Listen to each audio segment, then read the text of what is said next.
ఇది గుజరాత్‌లో ఉన్నటువంటి మోర్బీ జిల్లాలో జరిగినటువంటి సంఘటన. ఒక 20 అడుగుల లోతు కలిగినటువంటి ఒక బావి. అలాగే ఒక 25 అడుగులు, 30 అడుగులు వెడల్పు ఉంటుంది. ఈ బావి గత 3 నెలల క్రితమే తవ్వారు దీన్ని. ఒక రైతు తవ్వారు. అయితే ఇందులో వర్షాలు పడడం వల్ల తొందరగా నీరైతే నిండిపోయింది. కానీ గత 5 రోజుల నుంచి ఈ బావి పరిస్థితి ఏంటంటే, ఈ సముద్రంలో అలలు ఏ విధంగా అయితే అటు ఇటు ఊగుతాయో ఆ విధంగా నూతిలో ఉన్నటువంటి నీరు అటు ఇటు ఊగుతుంది.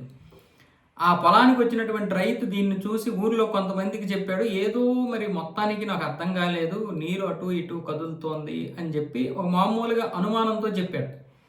దాంతో కొంతమంది ఏమొచ్చేసి సీరియస్గా తీసుకోలేదు, కొంతమంది ఏమొచ్చేసి సరదాగా వెళ్దాం పద చూద్దాం అని చెప్పి ఏదో అలల కలగయి ఉంటుంది గాలికి అనుకున్నారు.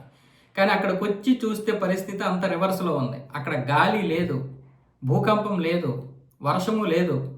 తీరా చూస్తే ఆ నీరు ఏమొచ్చేసి అటు ఇటు అవుతుంది. అప్పుడప్పుడు నీరు బయటకు కూడా వచ్చేస్తుంది. దాంతో ఆ రైతు ఇంకా ఆందోళన చెందాడు. 48 గంటల తర్వాత కూడా అలాగే ఉండడంతో జిల్లా అధికారులకు కూడా ఈ విషయం తెలిసింది. మొదట వాళ్ళు కూడా పెద్దగా పట్టించుకోలేదు. ఇప్పుడు గత 5 రోజులుగా అంటే ఇంచుమించు 120 గంటలకు పైగానే అది అలా కొట్టుకుంటూ ఉండడం వల్ల అక్కడ జిల్లా కలెక్టర్కి, మిగతా పోలీస్ అధికారులకి, మిగతా వ్యవసాయ అధికారులకి అందరికీ తెలిసింది ఈ విషయాన్ని. దాంతో ఇప్పుడు జిల్లా కలెక్టర్ ఏమొచ్చేసి రంగంలోకి దిగుతున్నాడు.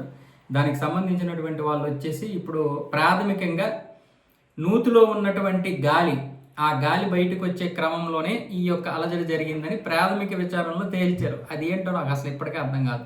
నూతిలో ఉన్నటువంటి గాలి ఈ విధంగా వస్తే ఇన్ని గంటలు ఎట్లనో అది అసలు పోనీ సరే అది అనుకుందాం. అది ఎంతసేపు ఉండదు. నూతిలో ఉన్నటువంటి గాలి ఇలాగ వస్తే మహా అయితే 2 గంటలు 3 గంటలే, అంతకు మించి ఉండదు. అయినా సరే అసలైనటువంటి కారణం ఏంటనేది మాత్రం ఇంకా తెలియలేదు. ఈ గుజరాత్ మిస్టరీ ఏంటి అనేది ఇప్పుడు దేశమంతా కూడా చాలా పెద్ద వైరల్ అవుతున్నటువంటి విషయం.